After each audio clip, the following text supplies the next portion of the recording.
এই যে দেখেন সোজা করে নেওয়ার পরে দুই পাশে কাপড়টা এমনভাবে ভাঁজ করে নিতে হবে যেন দুই পাশে একই পরিমাণে কাপড় থাকে। এই যে দেখেন এই পাশে যতটুকু, এই পাশেও অতটুকু, এই একই পরিমাণে পুরাটাই সোজা করে নিতে হবে। এই যে দেখেন নেওয়ার পরে এখন যে এটার উপর দিয়ে চাপ সেলাই দিতে হবে।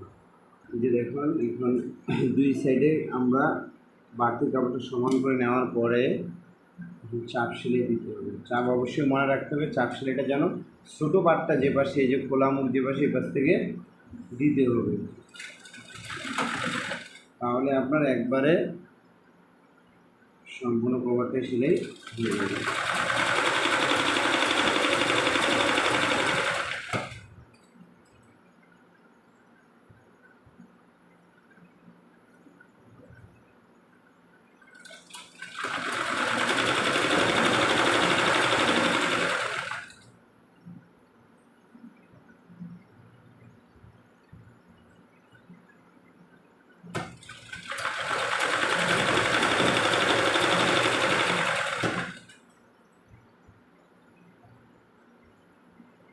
এখন এখানে আসে আপনার ভেঙে নিতে হবে, নেওয়ার পর আবার একটা কাজ দিতে হবে।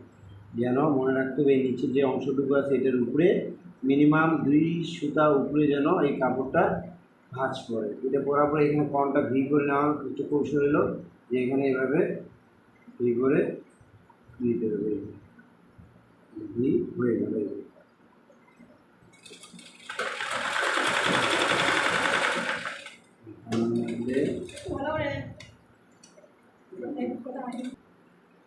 এই যে দেখেন, এই যে আমি এটা ভি করে নিলাম। এই যে দেখছেন একদম একুরে কণা করতে হবে, কারণ ওখানে সেলাই দিয়ে আটকানোর পরে উপরে কণটাকে করে নিতে হবে। যে নিলাম, আবার নিডেলটা এখানে ডাউন রাখে আবার এটাকে ঘুরাই নিতে হবে। মনে রাখতে হবে এই কণায় এমনভাবে কণটা করতে হবে, কারণ একটা বালিশ কভারের সবচেয়ে সৌন্দর্যের জিনিস হচ্ছে কণগুলি।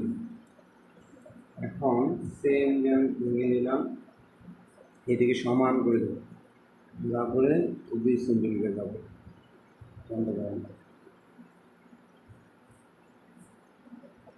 ঠিক এইখান থেকে শুরু করে আবার একইভাবে চাপ সেলাই দিতে হবে।